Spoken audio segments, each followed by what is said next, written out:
पश्चिम बंगाल के राजनीति में एक बार फिर बड़ा बदलाव देखने को मिल सकता है। लंबे समय से चल रही अटकलों के बीच टीएमसी और कांग्रेस के बीच राजनीतिक नजदीकियां अब खुलकर सामने आती दिखाई दे रही हैं।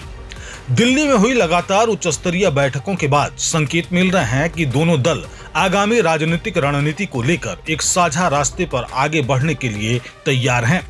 दरअसल इंडिया गठबंधन की बैठक में शामिल होने के लिए तृणमूल कांग्रेस प्रमुख ममता बनर्जी और सांसद अभिषेक बनर्जी दिल्ली पहुंचे थे। इसी दौरान कांग्रेस नेतृत्व के साथ कई दौर की बातचीत हुई।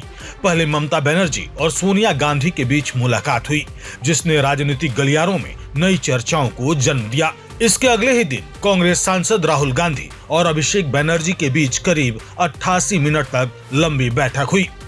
सूत्रों के मुताबिक इसी बैठक में भविष्य की राजनीतिक रणनीति को लेकर महत्वपूर्ण चर्चा हुई और दोनों दलों के बीच तालमेल को लेकर सकारात्मक सहमति बनी।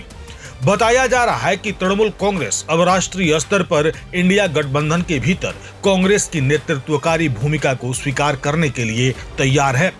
वहीं पश्चिम बंगाल में भी दोनों दलों के बीच राजनीतिक सहयोग का रास्ता लगभग साफ हो गया है। राजनीतिक विश्लेषकों का मानना है कि विधानसभा चुनाव में तृणमूल कांग्रेस को झटके लगने और पार्टी के भीतर असंतोष बढ़ने के बाद पार्टी नेतृत्व नई रणनीति पर काम कर रहा है। हाल के दिनों में कई नेताओं के अलग रुख और विपक्षी खेमे की सक्रियता ने राज्य की राजनीति को नया मोड़ दे दिया है। ऐसे में कांग्रेस और तृणमूल का साथ आना बंगाल की राजनीति में एक बड़ा घटनाक्रम माना जा रहा है। हालांकि सूत्रों का कहना है कि फिलहाल सीट बंटवारे या चुनावी समझौते जैसे मुद्दों पर कोई अंतिम चर्चा नहीं हुई है। दोनों पक्ष पहले व्यापक राजनीतिक सहयोग और भविष्य की रणनीति पर सहमति बनाने की दिशा में आगे बढ़ रहे हैं।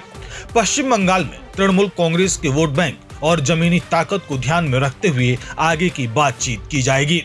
इस बीच सोशल मीडिया पर भी तृणमूल कांग्रेस की ओर से कुछ पोस्टों को गठबंधन के संकेत के रूप में देखा जा रहा है। हालांकि दोनों दलों ने इस बात से इनकार किया है कि कांग्रेस और तृणमूल के विलय जैसी कोई चर्चा चल रही है। नेताओं का कहना है कि यह केवल राजनीतिक सहयोग और विपक्षी एकता को मजबूत करने का प्रयास है।